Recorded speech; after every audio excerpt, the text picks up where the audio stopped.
was never the greatest player. I was never the best athlete. I was never the strongest, the tallest. But one thing that I did have was I was very competitive. I was very dedicated. You know, everything I did to a T, and I wanted to be for a reason. It's not always going to be easy.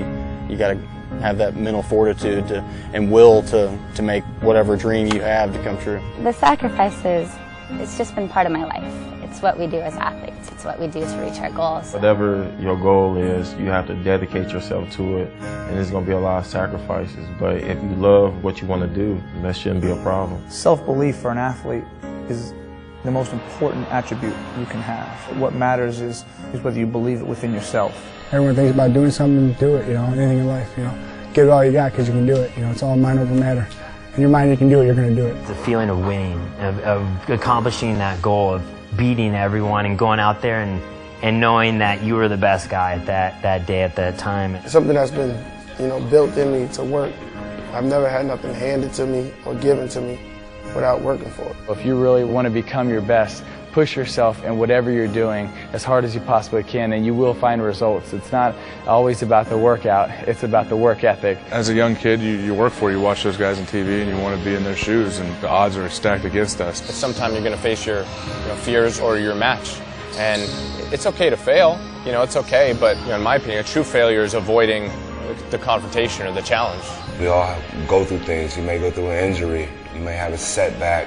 It doesn't just stop the determination, the driving factor that's in your heart. And if you really believe that, it shows that anything is possible.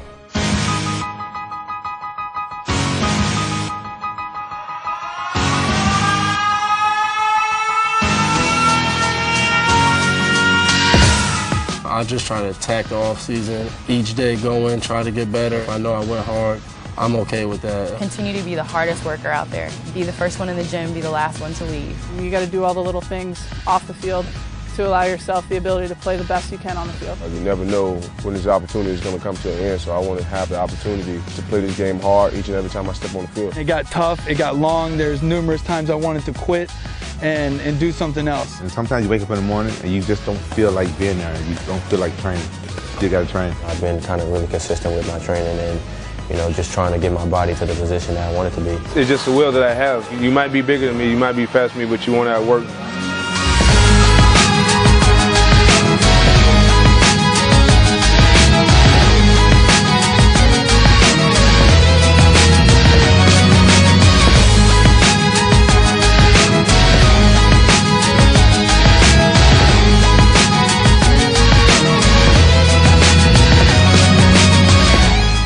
You can turn that switch off pretty easily. It's that close where you just want to turn it off and just shut down that intensity. You just really have to concentrate and try to ignore the pain. Whenever you're in the gym, you have to work extremely hard and efficient. You want to keep going, but your body's telling you no, but you keep fighting. Really getting drained and pushed to the limit that, you go home and you don't have any more energy left. It's not easy.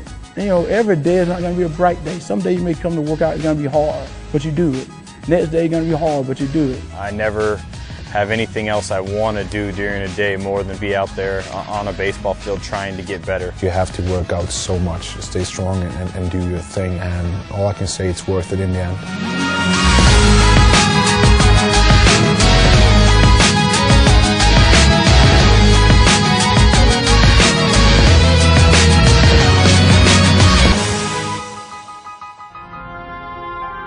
I spend every night in the gym. That's what I want to do. It's tough, and you really got to be strong mentally. I think the physical side affects your mental side so much more than you really notice.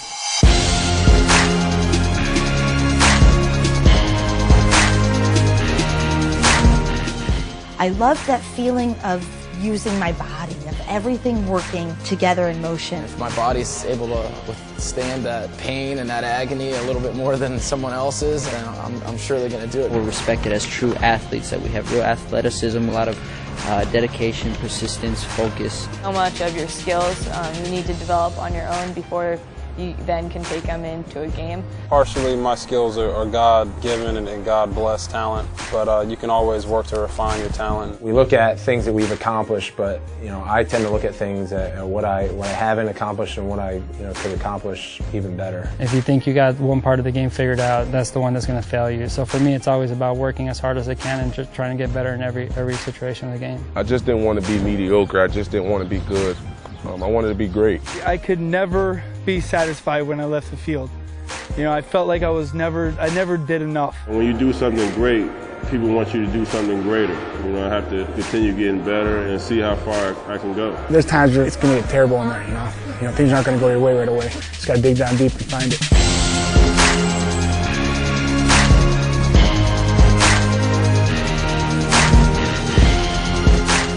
Every day I'm hungry to look back and say, you know what, I came out every day and I gave it my all. At least if I'm going to go out, I'm going to go out fighting. Today's your last day playing the game. Did you give everything you possibly have?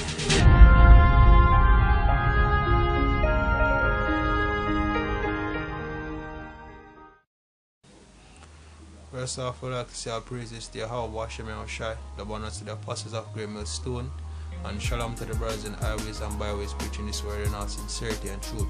This is the brother Iron Brother James Remita Camp, James Intellect once more, and basically, God willing, this is a beginning of a series I'm trying to name spiritual athletes, right? Because in this truth, you have basically, in a sense, we can say we are athletes, right? Based off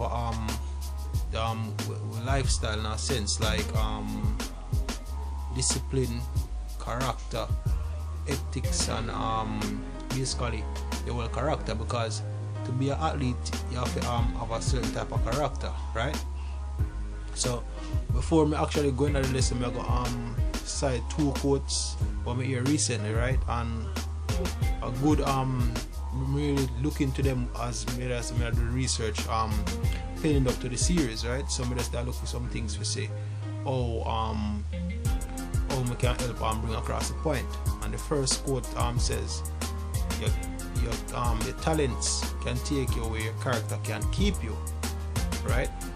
And it's a true saying, because if you have the talent, or if you're skilled to do certain things, like you're skilled to speak, you're skilled to find the scripture, you're skilled in history, you're skilled in whatever the lot the most I give, right?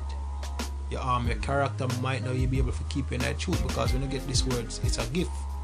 And basically with whatever skills you have, you basically deal with the truth and use them skills there combined with the knowledge of Yahweh Hashem Yahushai to help edify brothers. But if your character not right, you basically can get kicked out of the truth. And the signs of a bad character like pride, slothfulness, envying, all them things that being indisciplined, basically, right? When you have the lack of discipline, that is a flaw in your character. So if, along with knowing how to find precept and knowing history and all of that, if your character not right, then you get booted, as you see many examples. Isaiah, Amashabala,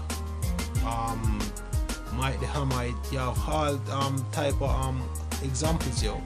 Because when you look on it, we have men that basically men with other brothers they look up to, because he even go as far as to say Mike the Hamite help write the book with the the elders and page, right? And Isaiah is a man who used to find only for precepts on them things there. Amashabala could have explained things well, he could have speak well. So the thing about that is if you don't have the right character, if you're not humble, if you're not disciplined, then all your flaws then basically your flaws them are throw you off track, right? So with that, I'm gonna just re-quote it. It says a talent can take you places where your character cannot keep you, right? So with that, we're gonna look up the word character from the etymology online dictionary. This is just the intro. Just one kind of bring brothers up to speed to or get them prepped up for what we're about to bring up, right?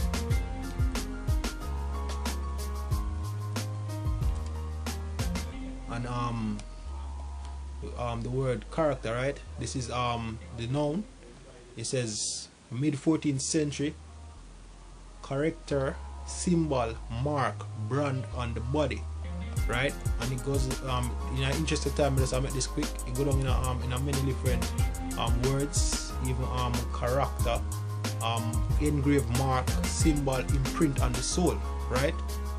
Also instrument for marking, from Karanis to engrave, from Karax. So even the mark of the beast, yo, the word character, go back to the same root word, the Karax, pointed stick, right?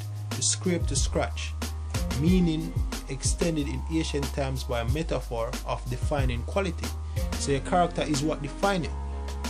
Your attitudes, your attributes, things like them, that are what your character show, right? And we basically go down to the other part that says basically meaning some of qualities that define a person, right? Defining qualities, a person, eccentric person, right?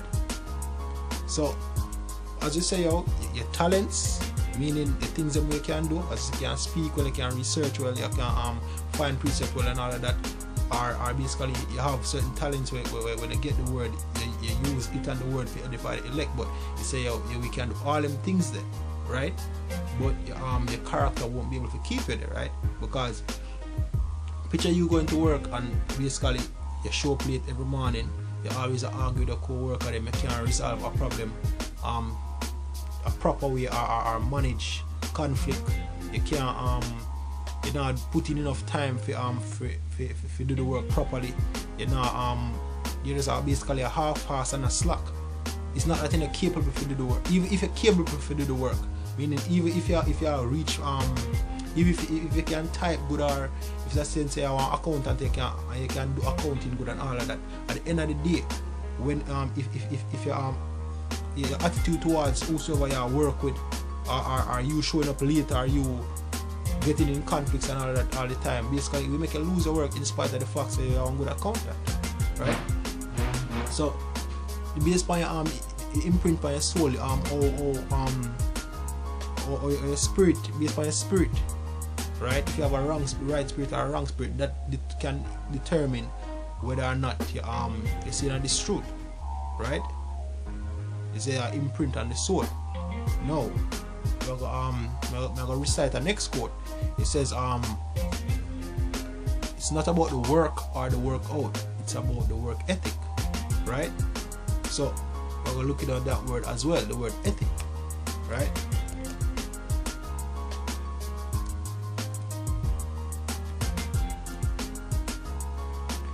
And this is the word ethics, the noun, from Etymology and Dictionary, same page. It says the science of morals, right? And we all know the word science means knowledge. Middle English, ethic, study of morals, right? Adjective pertaining to morality. So it's not sometimes it's not about whether you can speak well or research well or all of that. It's all about your morals, right? If you allow people to speak and then you answer, if you always cut off somebody in them speech, if you always get angry over every little thing, if you can't resolve conflict good, if you can't show up on camp to camp on time, and all of them things that them thing that we basically them thing that taint your character. So outside the fact that you probably can't speak well, if you show up forward late, then why the use are you speaking well if you're not going there on time? Or if you're proud and basically a bash down brothers, then how is that going to help? If it's all about you, how is that going to help build up another brother, right? So your character and your ethics, that are a thing, because even athletes, right, when they go around them sponsors, they have to reach, first of all, they have to reach meeting on time. Secondly, they have to watch how them communicate, they have to watch how them carry themselves, right? They have to watch even we see athletes post tweet and basically get them contract revoked and all them things. So it all it go more than just being able to just go out there and speak or do this and do that. At any idea, it also boils down to your character, yo. You boil along to your drive, whether you're diligent enough, whether you're disciplined enough, right? Whether you're making enough sacrifices, because that's our next thing with athletes. Them sacrifice what if you do and get to the point where them actually there, right? So, as we said, we have many examples in our truth, and let's read one precept to just help further the point, right? And this is 1 Corinthians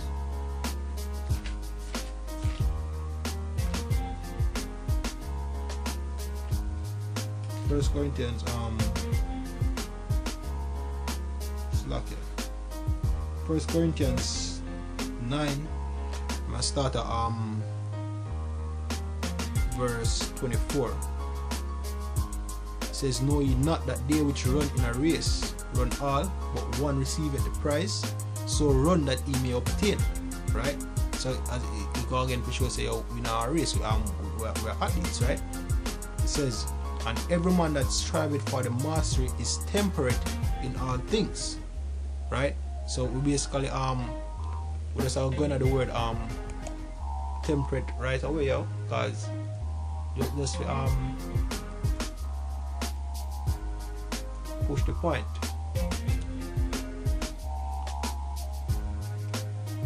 So this is 1 Corinthians 9 and 20. It's strong, so 24.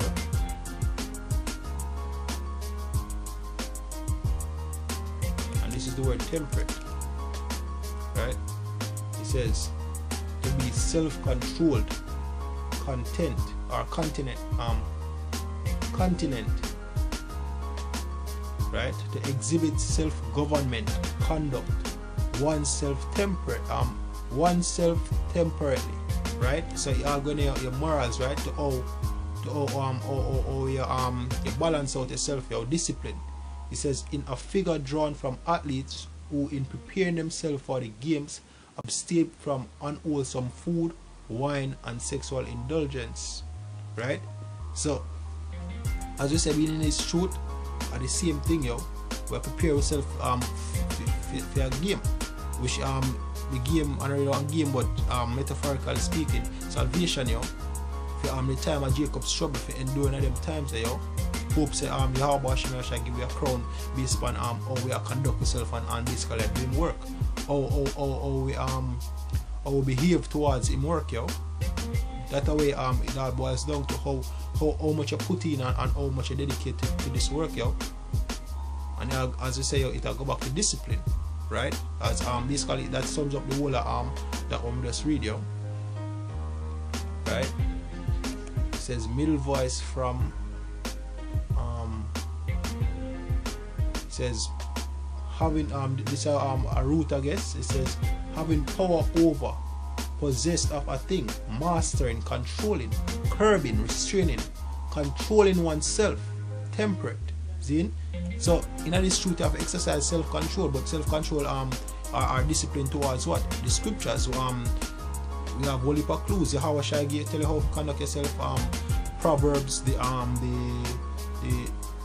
book of Sirach, Wisdom of Solomon. As a matter of fact, the whole scripture, the laws and all of that. Although we can't keep all of the laws, but we can rehearse, right? On building up our morality, building up our character, yo, our moral code. You push this word, whether or not you're sincere to this word, yo, because it tells us that how Bashimir shall try their hearts, right? And it's like it have a next root, so I'm just check if not more there. It says force, strength, a mighty deed, a work of power, dominion. So it all go back to this when you break it down, you talk about dominion over the flesh, right? But how you have dominion over the flesh is by giving the spirit the lead way, as in making the spirit take control, and not making the flesh lead, but make the spirit lead, right? Mortifying the members, as what Paul said. And anybody have anything with them want to say or add to it, you can drop in the comment section. You can do a breakdown on it. Just help to build up brothers, yo, right? So continue that precept. That's it. Alright. So going back, it says, and every man that striveth for the mastery is temperate in all things. Now they do it to obtain a corruptible crown, but we an incorruptible. I therefore so run, not as uncertainly, so fight I, not as one that beateth the air, but I keep under my body, and bring it into subjection, these that by any means, when I have preached to others, I myself should be cast away. And that others that will happen. Yeah, we speak well, yeah, we can bring up peace, yeah, we speak well and speak against yourself, because the character in the right, and a couple months after the truth, after a while you realize you speak and prophesy against yourself and follow the truth. Or you might find precept well and basically or always I read precept where basically I go apply it to you, well kick you out the truth, yo. Because when I read them scripture, you have to apply them to yourself. You have to apply them to yourself. Because it's all about building, first and foremost it's about Yahweh Hashem Yahushai. But to be a servant of Yahweh Hashem Yahushai, you have to basically walk according to his words. So you have to mold yourself according to the scriptures. Just like I say Yahushai was the word of the Most High, right? The same, so we're supposed to the same word we get, so we're supposed to build up the new man, right? Be led by the Spirit. So if you do that, you have to be temperate. You have to train yourself in this word, yo. You have to build up your character, and you have to build up your work ethic. Because even sometimes we fall on, like, you say, yo, you feel bad. Like, we don't know. Say a car break down and you get to make it a camp, right? You get tied up, but in your mind you feel bad about that. But that in itself will show work ethic, or the Most High we pardon you for that if it is sincere, and as a matter of fact it make it happen. But based on how you react towards that, if your heart right with him, then the Most High not gonna destroy you. Because if you're righteous, the Most High no do not to righteous people, yo. Simple as that, right? So with all of this, as we say, being in this truth, we have to be like athletes, yo. It's spiritual athletes, temperate towards this word, yo. Keeping our flesh under subjection. Now it's not easy, as we're going at this, we're going at it and show you, but so that I will see the whole series about showing that being an athlete is not easy, right? Yeah. So based off of that, we just I basically continue, Lord willing, get to continue going at more, right? So with that, we like to say our praises to Yahweh Hashem Yahushai, the man and see the apostles of Great Millstone, and shalom to the brothers in highways and byways doing this work in our sincerity and truth. Just as we say, anything you have to bring out or in the scripture you can add or discuss, and you can put in our comment section, yo. So with that, we say shalom.